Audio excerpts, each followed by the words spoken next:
በስመ አብ ወወልድ ወመንፈስ ቅዱስ አሐዱ አምላክ። ዓቢይ ሓጎስ ኮነ።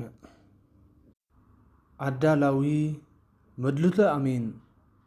አንባቢ ፊላታኦስ። ዮም ፍስሐ ኮነ በእንተ ልደታ ለማርያም። ሎሚ ብልደት ቅድስት ድንግል ማርያም ዓቢይ ሓጎስ ኮነ። ልደት አዴና ቅድስት ድንግል ማርያም ሃንደበታዊ ኮነን። ካብ ጽንሰታ ክሳብ ልደታ ኩሉ መስተንክር እዩ። ትንቢት ዝተነግረሉ፣ ሱባኤ ዝተቖጽረሉ፣ ምሳሌ ዝተመሰለሉ እዩ።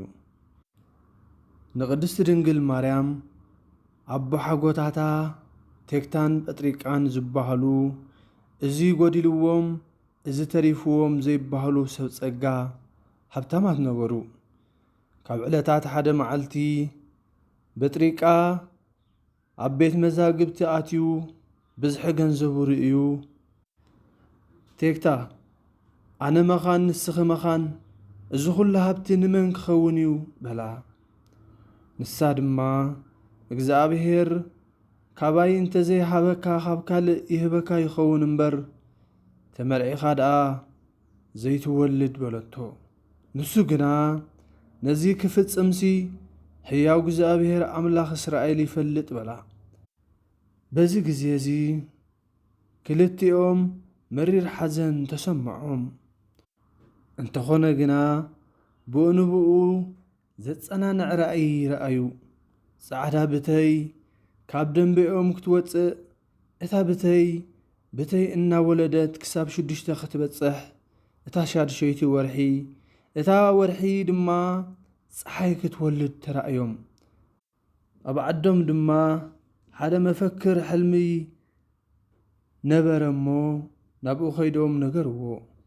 ንሱ ድማ ውላድ ክትወልዱ ኢኹም፣ ናይ ወርሒ ነገር ግን ካብ ፍጡራን ልዕል ዝበለ ውላድ ክትወልዱ ኢኹም፣ ናይ ፀሓይ ነገር ግን ኣይተገልጸለይን፣ ከም ነቢይ ከም ንጉሥ ዝበለ ይኸውን በሎም። እቲ ራእይ ካብ እግዚኣብሔር ኮይኑ በዚ ጊዜ እዚ ጸነሰት።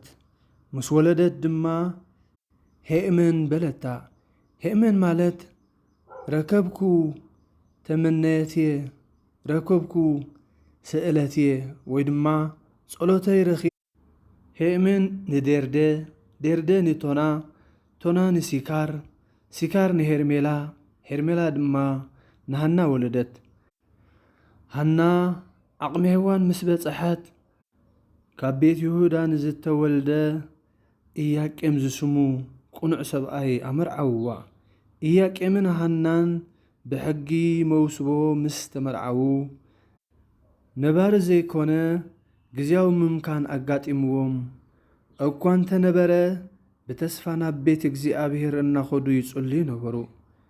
ካብ ዕለታት ሓደ መዓልቲ ክልቲኦም መስዋዕቲ ከነቕርብ ኢሎም ናብ ቤተ መቕደስ ምስ ቀረቡ ሮቤል ዝተባህለ ሊቀ ካህናት ወይትወከፍ መስዋዕቶሙ ለመካናት መስዋዕቲ መኻናት ኣይቅበልን እንዲዩ ዝብል ንስኻትኩም ደኣሞ ብዙሑ ወተባዝሑ ወምልእዋ ለምድር ብዙሑን ተባዝሑን ንምድሪ ድማ ምልእዋ ኢሉ ነቦና ኣዳም ዝሃቦ ቓል ዝኸልኣኩም እንዲኹም እንተ ዝፈትወኩም እሞ ውላድ መሃበኩም ነይሩ።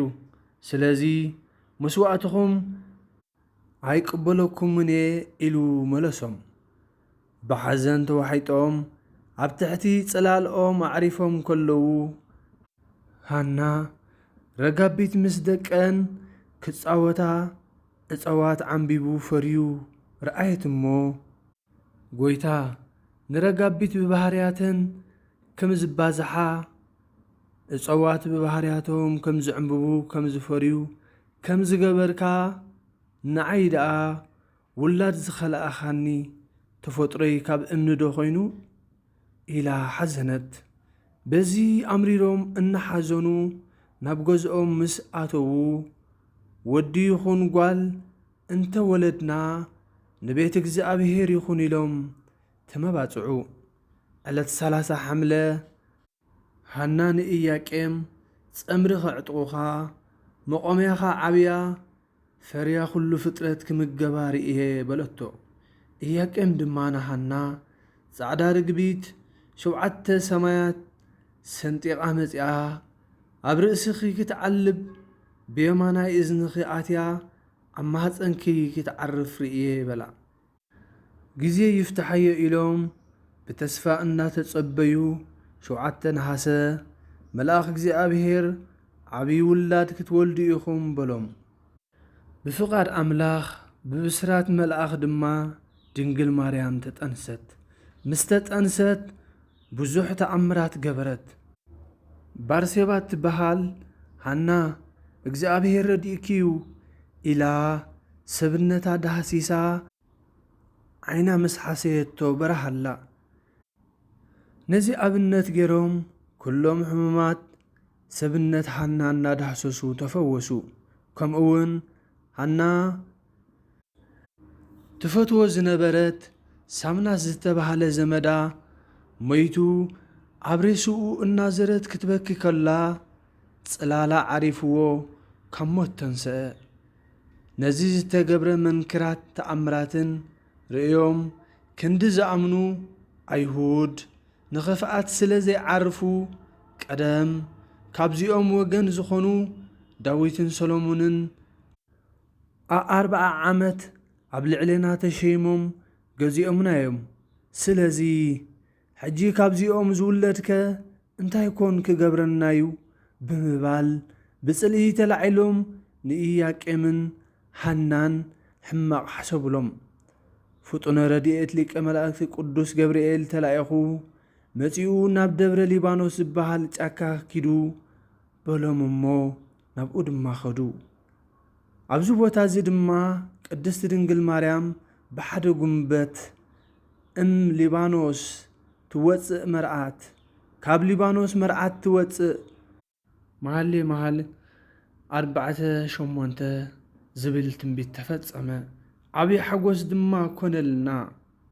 ካብዞም ቅዱሳት ወለዲ ንምሃሮ ውላድ ዝህብ እግዚኣብሔር እዩ ብዝብል እምነት ጸኒዖም ውላድ ሲኢና ብምባል ናብ ምፍታሕን ምፍልላይን ወይ እውን ናብ ካልእ ሰይጣናዊ መንገዲ ኣብ ሰራይን ጠንቆላን ዘይምኻዶም እዩ። ከም ውፅኢት ዓቕሎም ትዕግስቶምን ድማ ንግዚኡ ንዕኦም ዳሓር ድማ ንኹሉ ህዝበ ክርስቲያን ጸጋን ሃብትን ዝኾነት ውላድ ተዋህቡ። ቀደም ሓደ ሰባት እግዚኣብሔር ወልድ ነቲ ካብ ሰማይ ዝመጸ ስጋዩ ለቢሱ ንኽብሉ ቅድስቲ ድንግል ማርያም ሓይል ኣርያማዊት እያ ማለት ካብ ኣርያም ዝመጸት ሓይሊ እያ እምበር ሰብ ኣይኮነትን ዝብሉ ነይሮም እዮም። ነዚ ከምዚ ዝበለ ትምህርቲ ግና ቅዱሳት ኣቦታትና በረኸቶም ምስ ኩልና ይኹን ኣብ መጽሓፍ ሃይማኖት ኣበው መጽሓፍ ቅዱሳዊ ጥቕስታት መሰረት ብምግባር መልሲ ሂቦሙሉ እዮም። እቲ መልአኽ እንሆ ዘመድኪ ኤልሳቤጥ ብምባሉ ሉቃስ ምዕራፍ 1:35 ወንጌላዊ ማቴዎስ ናይ ክርስቶስ ሓረግ ትውልዲ ቆፂሩ ምጅማሩ ኣዴና ቅድስቲ ድንግል ማርያም ወላዲት ኣምላኽ ወላ እኳ ልዕሊ ፍጡራን ሓፍቲ መላእኽቲ እንተተባህለት ሰብ ጓል ሰብያ እምበር ካብ ኣርያም ዝመጸት ሓይሊ ኣይኮነትን። ከም ኩሎም እስራኤላውያን ነገድ ዘለዋያ ኣዴና ቅድስቲ ድንግል ማርያም በቦኣ ካብ ነገደ ይሁዳ ማለት ካብ መንግስትነት ነገድ ክትከውን ከላ ብኣዲኣ ድማ ካብ ነገደ ሌዊ ማለት ናይ ክህነት ነገድ ዘለዎም እያ። ምስጢሩ ድማ እቲ ካብኣ ዝውለድ ጎይታ ካብ ቤት መንግስቲ ቤተ ክህነት ኮይኑ ዘለዓለማዊ ካህንን ዘለዓለማዊ ንጉስን ስለ ዝኾነ እዩ።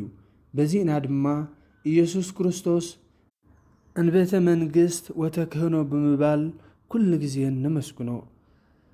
በዓላተ ኣዴና ቅድስቲ ድንግል ማርያም በቐዳሞት ቅዱሳን ኣቦታትና ዝተሰርዑ ኣብ ዓመት 33 እዮም። መቅድመ ተኣምረ ማርያም ሓደ ካብዚኦም በዓል ልደታ ብምዃኑ ብዓብዪ ክብሪ ከነብዕሎ ክርስቲያናዊ ግዴታና እዩ። ምክንያቱ በዓለ ልደታ ካብቶም ካልኦት በዓላት ፍሉይነት ኣለዎ። ሓደ ባህታዊ ካብ ፍቕሩ ዝተለዓለ ካብዘን 33 በዓላት ክስ ነናይ ዝያዳ ከኽብሩልኪ ባህ ይብለኪ በላ እሞ ንሳ ድማ 21 ጥሪ ዕረፍተይ 16 የካቲት ኪዳን ምሕረት ዝተቐበልኩሉ ሓደ ግንቦት ዝተወለድኩሉ 16 ነሓሰ ድማ ፍልሰተይ በለቶ። ደጊሙ ድማ ካብ 4 በላ ኣዴና ቅድስቲ ድንግል ማርያም ድማ ከምዚ በለቶ ካብ ጸቢብ ናብ ርሒብ ካብ ጸልማት ናብ ብርሃን ዝወፅኣ ኩሉ ከምኡ እውን ኣነ ከይተወለድኩ ንወለደይ መባእኩም ኣይንቕበለኩምን ኢሎምዎም ሓዚኖም ነይሮም እዮም። ሓዘኖም ሓዘነ እዩ። ስለዚ በዓል ልደተይ ከኽብሩለይ እፈቱ። ትርጓሜ ቅዳሴ ማርያም።